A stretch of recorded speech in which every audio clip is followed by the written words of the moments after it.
Bienvenue à ce journal, mesdames et messieurs. Bonsoir. L'actualité de ce dimanche 14 juillet 2024, journée d'indépendance de la France, partira des États-Unis d'Amérique pour vous dire que élection aux États-Unis d'Amérique, en plein meeting à Pennsylvanie, un sniper a tiré sur les candidats de républicains Donald Trump et la balle a frôlé son oreille droite. Heureusement que sa vie n'est pas en danger. Donald Trump a tendu la main droite vers son cou et il a retrouvé du sang qui était visible sur son visage. Il s'est rapidement caché derrière son pupitre, tandis que les agents de son équipe de protection s'est précipités sur la scène. Les détonations ont continué pendant que les agents s'occupaient de lui. Sur scène, quelques instants après, il a levé le poing en signe de défi sous les acclamations de ses partisans. Il faut dire que cet incident malheureux a plongé la foule venue nombreuse pour l'écouter dans une grosse frayeur et dans une débandade indescriptible parce que de nombreux spectateurs hurlaient pour exprimer la grosse frayeur qui s'est envahie sur cet espace à Pennsylvanie, aux États-Unis d'Amérique. On revient au Congo-Kinshasa pour vous dire qu'après avoir été invité au Conseil supérieur de l'audiovisuel et de la communication, CISAC, le chanteur Koffi Olomide est encore une fois attendu pour demain, lundi 15 juillet 2024, cette fois-ci au parquet général près la Cour de cassation pour le fait dont il prendra connaissance sur place. L'opinion doit se rappeler que tout est parti de son invitation autrefois à l'émission Le Panier, animée par Jessica Bassele, émission de la RTNC au cours de laquelle la superstar de la rumba RD congolaise a mis en cause le terme guerre qui implique selon lui une forme de réciprocité. Selon le patron du quartier latin, Koffi Olomide, il n'y a pas de guerre, nous sommes tapés, on nous gifle, on fait de nous ce qu'ils veulent, avait-il décrié pour enfin aiguiser à chacun le goût de pouvoir défendre la République démocratique du Congo, chacun dans son domaine.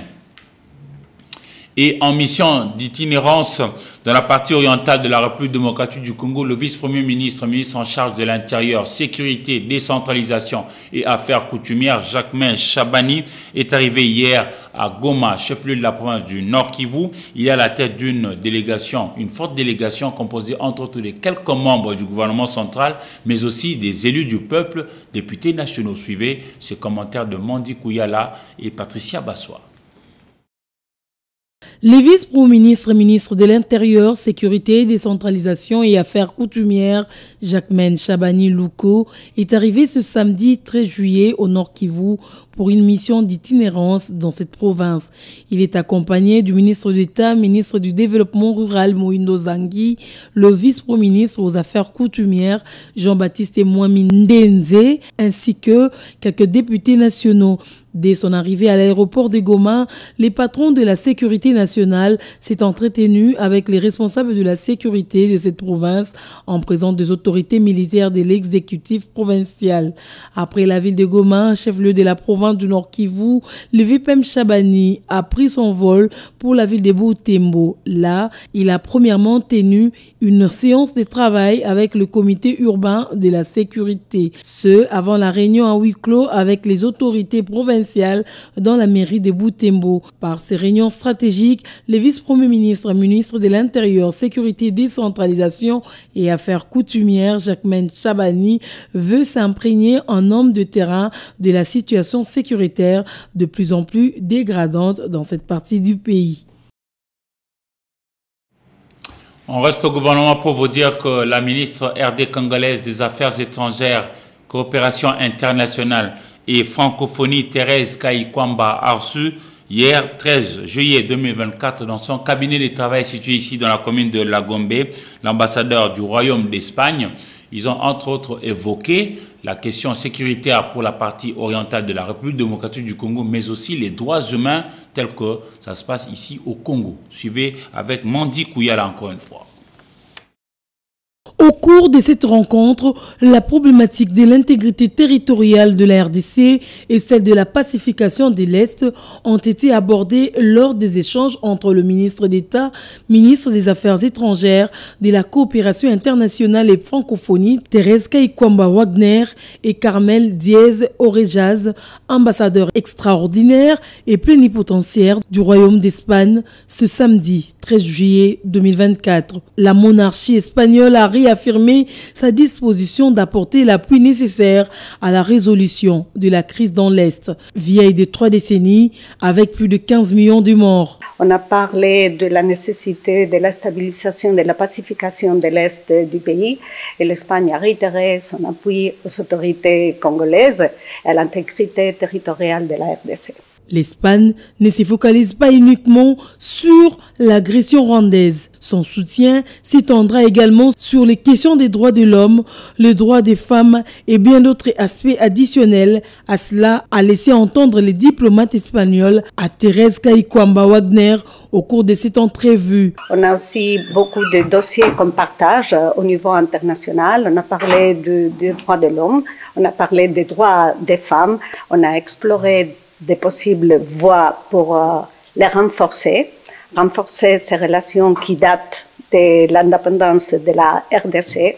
Une approche qui rencontre l'ardeur de la patronne de la diplomatie congolaise d'explorer toutes les pistes diplomatiques possibles en vue de retour de la paix en RDC, conformément à la volonté du chef de l'État Félix-Antoine Tshisekedi de ne faire usage de la force qu'en dernier recours.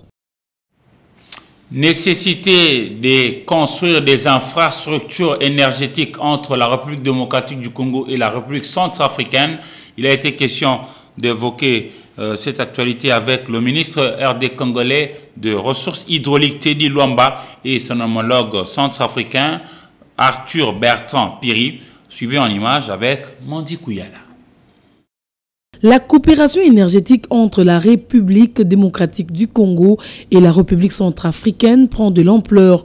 Le ministre congolais des ressources hydrauliques et de l'électricité, Teddy Luamba, a reçu ce vendredi 12 juillet son homologue centrafricain Arthur Bertrand Piri au sein de son cabinet de travail à Kinshasa. Les deux ministres ont discuté de la mise en œuvre du projet du barrage Grand Bangui, un projet phare qui vise à développer les infrastructures énergétiques transfrontalières entre les deux pays avec le soutien financier de la Banque africaine de développement. Nous pensons que c'est un très bon modèle de développement dans la sous-région et aussi pour une preuve d'amélioration de qualité de relations entre les deux pays et sur base de l'eau et de l'électricité. Ces projets intégrateurs dans le domaine de l'hydroélectricité devraient bénéficier à la population des Bangui et des Zongo, a souligné Teddy Luamba. Les deux ministres ont également évoqué la mise en place des comités de suivi pour garantir la réussite du projet et ont prévu une inauguration conjointe par les chefs d'État des deux pays. Le ministre centrafricain de l'énergie et de l'hydraulique, Arthur Bertrand Piri, a mis en avant l'importance de la coopération entre la République centrafricaine et la République démocratique du Congo dans les domaines de l'énergie et de l'eau. Les deux experts puissent travailler de telle manière à ce qu'on puisse aboutir avec ce projet qui consiste à donner de l'eau potable à une population de Bangui et en utilisant les mêmes installations pour donner également de l'eau potable à une population de zone. La mise en service du barrage Grand Bangui est considérée comme un grand pas en avant pour le développement du secteur énergétique dans les deux pays et devrait contribuer à pallier la pénurie d'énergie qui les affecte. Colloque international au Collège des hautes études de stratégie et de défense, CHESD, en sigle sous les thèmes défis sécuritaires en Afrique centrale et dans la région de Grand Lac, enjeux et axes plutôt prioritaires d'action. C'est le vice-ministre de la Défense et ancien combattant, représentant du vice-premier ministre, ministre en charge de la Défense et ancien combattant, qui a clôturé ses assises au caractère international. Mandi Kouyala. Durant 3 jours, les intervenants ont mis à profit leurs expertises dans le domaine de la sécurité et défense de la RDC et de l'étranger. Les membres du haut commandement du CHESD ont partagé leurs connaissances avec les apprenants de la 9e session ordinaire et 7e session spéciale du CHESD sur les défis sécuritaires en Afrique centrale et de la région de Grand Lac. L'objectif ici visé est de comprendre les enjeux fondamentaux et de proposer des solutions par axe de priorité aux défis qui menacent la paix et la stabilité, plombant ainsi le développement de l'Afrique centrale et de la région des Grands Lacs. Le représentant du vice-premier ministre et ministre de la Défense qui a clôturé ces assises a remercié les auditeurs pour leur assiduité. La conférence a porté un regard prospectif sur l'évolution centrale et ses conséquences à l'horizon 2050. Il est important pour trouver des solutions à cette guerre qui dure depuis des années et qui va encore se poursuivre parce que la RDC renferme les minerais stratégiques qui sont à la base des grandes guerres de ce monde, qui nourrissent les multinationales, qui sont en fait les points focaux de ces conflits sanglants. Il faut pouvoir comprendre, contextualiser toutes les questions sécuritaires et de défense. Il y a un besoin de cohésion nationale, il y a un besoin de prise de responsabilité de la part de nos politiques, mais il y a surtout un besoin de volonté. Nous devons développer nos forces d'anticipation, nos capacités d'anticipation. Donc si nous voulons avoir à résister, nous devons développer cette intelligence stratégique anticipative. Nous permettre déjà de détecter en amont les menaces à notre sécurité. La nécessité d'une approche globale oblige à notre principal instrument de puissance qui est les forces de défense et de sécurité de bénéficier de l'appui de tous les autres secteurs de la vie nationale, notamment l'économie, la diplomatie, parce que tous les instruments de puissance doivent être mis en jeu pour parvenir à instaurer un climat de paix et de sécurité dans la région des Grands Lacs. Les recommandations issues des psychologues seront coulées sur une note dite stratégique pour une réponse favorable auprès des décideurs politiques et orienteront des actions de tous les acteurs pour la stabilité de la paix en Afrique et en RDC en particulier. Le directeur général de la Caisse nationale de sécurité sociale, CNSS, Charles Moudiaï Kazadi, a dépêché, allais-je dire, le directeur technique de la Caisse nationale de sécurité sociale avec une équipe pour payer le 2e trimestre de prestations sociales. Parmi les bénéficiaires, on a retrouvé 2 centenaires, dont un homme à 104 ans et une dame de 93 ans. Suivez la suite avec Africa Mujinga. Sur les listings des retraités de la direction technique de la Caisse nationale de sécurité sociale, 670 centenaires ans ont été répertoriés. Fort de ces constats, le directeur général de la Caisse nationale de sécurité sociale, Charles Moudiaï Kazadi, a vu juste. Ce genre de personnes mérite d'être honorées. Raison pour laquelle le directeur général de la CNSS a dépêché les directeurs techniques Fulbert Mbouata Bosengi le vendredi 12 juillet 2024 pour les représenter à la paye des prestations sociales du second trimestre à domicile de 2 parmi eux. Monsieur Mata Mbouata, âgé de 104 ans, vivant sur l'avenue Ngiringiri au quartier Kimbangu dans la commune de Kalamo, et Madame Régine Muntu Chamina, 88 ans, vivant à Barumbu. Ils ont tous reçu leur enveloppe des pensions, une enveloppe supplémentaire cadeau de Charles Moudiaï Kazadi, un kit sanitaire, une couverture, un paquet contenant 2 pagnes, un t-shirt, une chemise et une casquette avec logo CNSS.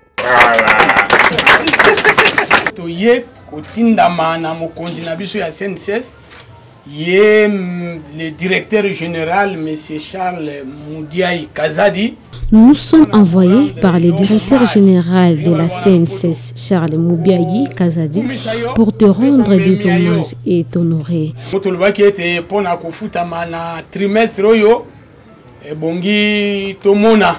Pour ceux qui sont payés ces trimestres, nous avons choisi les personnes plus âgées. Tu étais choisi, c'est pour cela que nous sommes là pour te donner ce que tu mérites. tosepela no elongo na ntina na mbula oyo nzambe apesi yo ngolu mpe koyeba kopesa yo lifuti na yo. Un motif de fierté pour le bénéficiaire. Je suis ravi pour tout ce qui s'est passé. Nous recommandons tous entre les mains du Seigneur et que le Seigneur vous donne la force du travail et la paix. Amen. Merci. Amen. Alléluia. C'était en présence du sous-directeur technique de la DUC Centre, Patrick Mwambachi Balabala, et 2 assistants du DG chargés de l'administration et de la technique. Et on va en société pour vous dire que l'avenue Luambo Makiadi Franco, ex Jean-Bédel Bokassa, qui sépare la commune de Barumbu à celle de Kinshasa, est dans une considérable détérioration depuis un certain temps, et les riverains invitent l'actuel gouverneur qui a vécu non loin de là, Daniel Bumba, pour venir non seulement y jeter des cailloux, mais au besoin, pourquoi pas réhabiliter cette artère qui se trouve être la porte d'entrée de tous les Kinois qui quittent la partie est pour venir au centre-ville. Regardez ces constats. Incroyable, mais vrai. La vie de Kinshasa semble à petit fait dans le délabrement total dans toutes ses artères. Tel est le cas de la commune de Kinshasa, dans son tronçon compris entre l'avenue Kabambaré et Kindu. L'état de route laisse à désirer. Les avenues sont impraticables. Les usagers de route, à savoir le motocycliste, le chauffeur ainsi que les piétons, ont du mal à circuler librement à cause de l'état de route. Et Beba Kala na pouvoir à Joseph Kabila. Cette route s'est détériorée sous le président Joseph Kabila Kabange. Lorsque Félix Tshisekedi Tshilombo a pris le pouvoir, tous nous avions applaudi, pensant qu'il va nous apporter la solution. Mais la route est restée détruite pendant le tout premier mandat. Et nous avons entamé le deuxième, toujours pas de solution.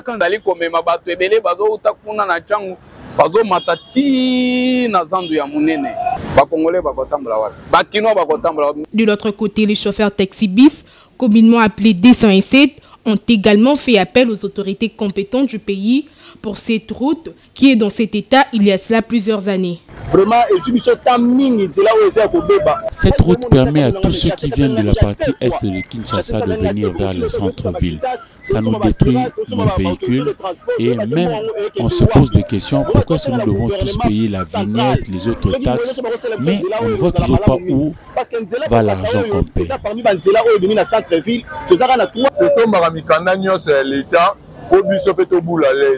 Nous autres, nous vivons de ce transport.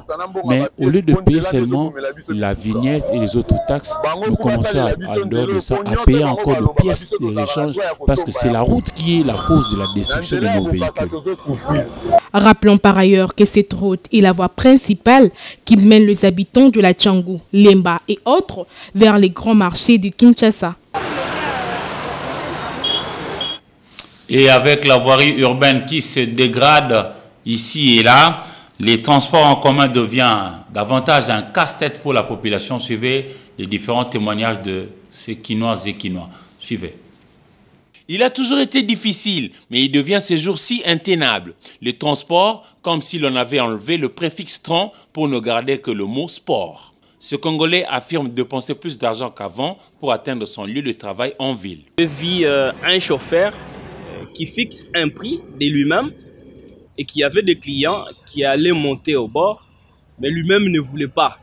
Pourquoi? Parce que les prix étaient tellement élevés. Alors, moi je pense que la décision n'est pas respectée. Les nouveaux tarifs publiés par l'hôtel de ville de Kinshasa peinent à être appliqués scrupuleusement sur le terrain.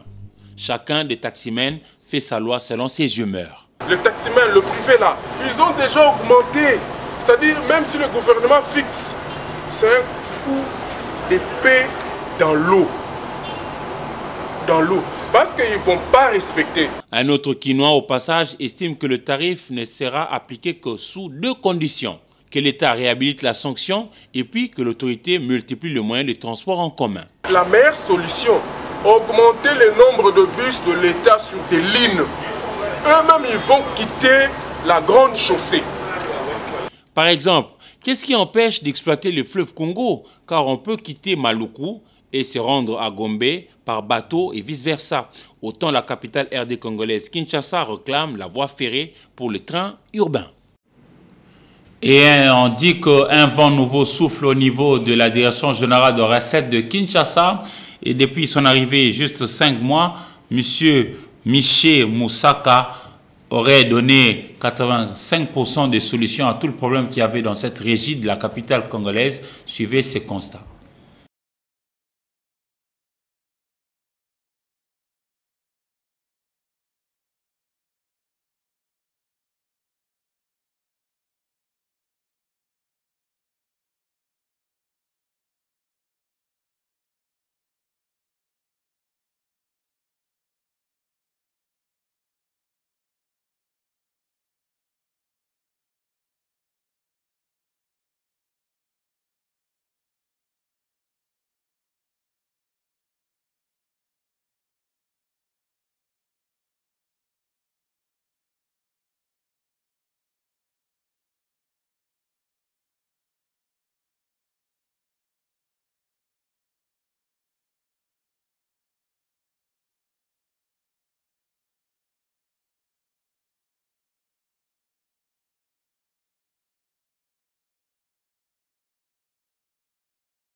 Trois mois d'arriérés des salaires.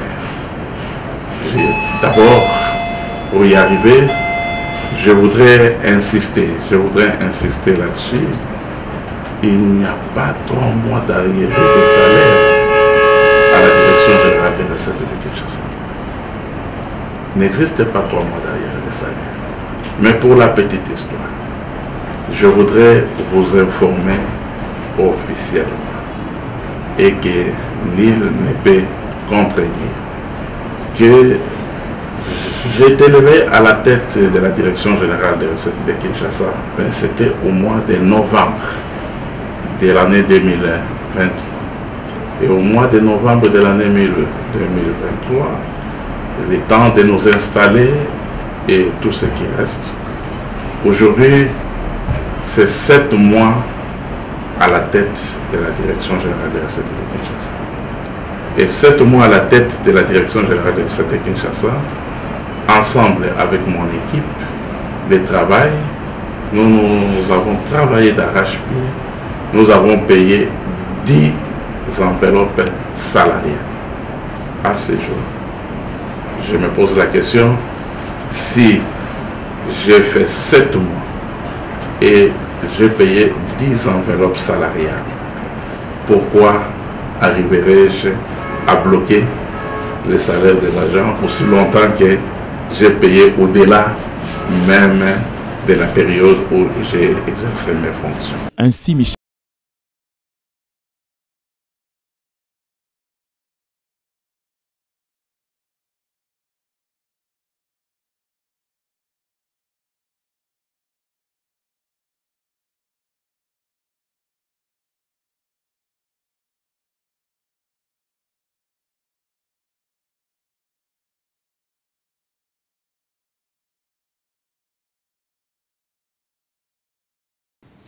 Mesdames et messieurs, c'est sur ces images de la Direction générale de recettes de Kinshasa, DGRK, que nous mettons un terme à cette grande édition du journal. Il ne nous reste plus qu'à vous souhaiter une bonne semaine dans vos familles, messieurs, dames. Au revoir.